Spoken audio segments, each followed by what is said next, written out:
তৃতীয় দফায় বেনজিরের ৮টি ফ্ল্যাট ৯১ একর জমি ক্রোকের নির্দেশ। দর্শক, এটা আসলে ক্লান্তই হয়ে যাচ্ছি। মানে এইটা কি সম্ভব? এটা একটা মানুষের কত সম্পত্তি থাকতে পারে এবং এটার শেষ কোথায়? মানে আজকে যেটা পড়লাম এটা তৃতীয় দফায়, তার মানে প্রথম দফা চলে গেছে একটা হিসাব, দ্বিতীয় দফা এবং তৃতীয় দফায় পাওয়া যাচ্ছে আরও। এই আরও কি দফা আছে কিনা এবং শেষ পর্যন্ত সবগুলো দফা শেষ হওয়ার পর টোটাল সম্পত্তির পরিমাণ আকার কি দাঁড়াবে? ধারণা করি বাংলাদেশে কি এই বেনজির আহমেদই কি শ্রেষ্ঠ ধনী বা সবচেয়ে বেশি সম্পদের মালিক কিনা এককভাবে একটা পরিবার বা বেনজির আহমেদ নিজে? এটা আমার এখন একটা প্রশ্ন এসে দাঁড়াচ্ছে। নতুবা যতই মানে খোঁচা দেয়া হচ্ছে ততই বেরোচ্ছে এবং বাংলাদেশের আর কোনো জেলা উপজেলা কোথাও মনে হচ্ছে বাদ নেই, সমস্ত জায়গা তার দখলে। তো খবরে বলা হচ্ছে যে পুলিশের সাবেক আইজিপি বেনজির আহমেদের পরিবারের সদস্যদের নামে আরও সম্পত্তি ও ফ্ল্যাট জব্দের আদেশ দিয়েছেন আদালত। বুধবার ঢাকা মহানগর সিনিয়র স্পেশাল জজ মোহাম্মদ আসামস জগলুল হোসেন দুদকের আবেদনের প্রেক্ষিতে এই আদেশ দেন। জব্দ হওয়া সম্পদ ও ফ্ল্যাটের মধ্যে রূপগঞ্জে ২৪ কাঠা জমি, উত্তরায় ৩ কাঠা, বাড্ডায় ৩৯.৩০ জমির উপর ২টি ফ্ল্যাট, বান্দরবান জেলায় ২৫ একর জমি, স্ত্রী জিশানের নামে আদাবর থানার পিসিকালচার এলাকায় ৬টি ফ্ল্যাট, গুলশানে বাবার কাছ থেকে পাওয়ার অফ অ্যাটর্নি মূল্যে সম্পত্তিতে ৬ তলা ভবন, সিটিজেন টিভির শেয়ার এবং টাইগার অ্যাপারেলসের শেয়ার রয়েছে। মামলার অনুসন্ধানকারী কর্মকর্তা দুদকের উপপরিচালক হাফিজুল ইসলাম এই আবেদন করেন।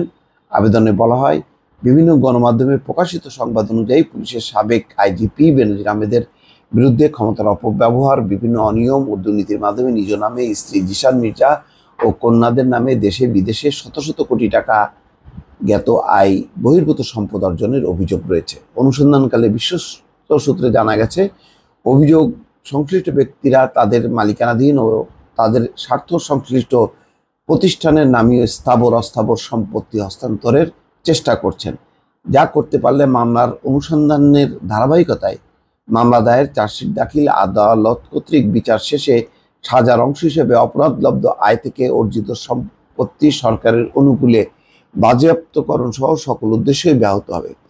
তাই অনুসন্ধান শেষে মামলা দায়ের, তদন্ত শেষে চার্জশিট দাখিল, এরপর আদালত কর্তৃক বিচার শেষে সরকারের অনুকূলে বাজেয়াপ্তের সুবিধার্থে তথা সুষ্ঠু অনুসন্ধান ও ন্যায় বিচার প্রতিষ্ঠার স্বার্থে স্থাবর সম্পত্তিসমূহ ক্রোক এবং অস্থাবর সম্পত্তি ফ্রিজ করা একান্ত প্রয়োজন দুদকের পক্ষে শুনানি করেন প্রসিকিউটর মাহমুদ হোসেন জাহাঙ্গীর।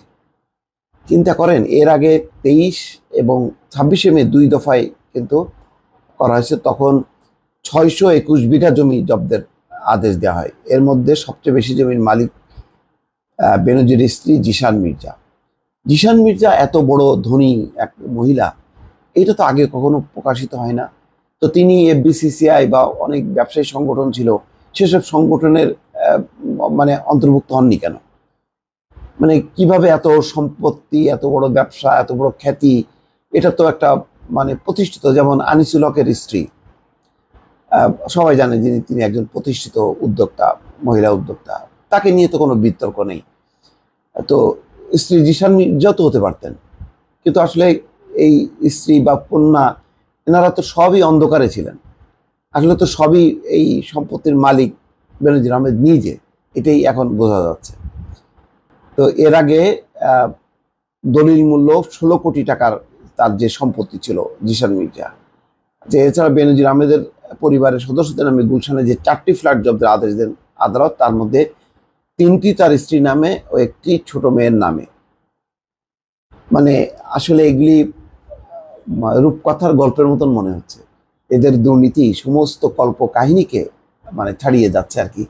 মানে কিভাবে ক্ষমতার মানে অপব্যবহার করে এক মানুষ ধনী হতে পারে, আবার সে মানে এমন একটা তার অবস্থান ছিল যে প্রধানমন্ত্রীর পরেই সে এবং তার ক্ষমতার দাপট এবং তার বক্তব্য সব ছিল হচ্ছে একদম মানে একটা দলীয় রাজনীতি। তিনি ছিলেন মানে আওয়ামী লীগের অনেক নেতার থেকেও অনেক বড় নেতা ছিলেন এবং সেইভাবে তিনি বক্তৃতা করতেন এবং বিরোধী দলকে তুচ্ছ তাচ্ছিল্য করতেন। এবং এর আড়ালে যে আসলে মূল কথা ছিল হচ্ছে মানে এক ধরনের সরকারকে ব্ল্যাকমেইল করে নিজের সম্পত্তি অর্জন করা। এটা এখন মোটামুটি সামনে চলে আসছে। দর্শক ভালো থাকবেন, আল্লাহ হাফেজ।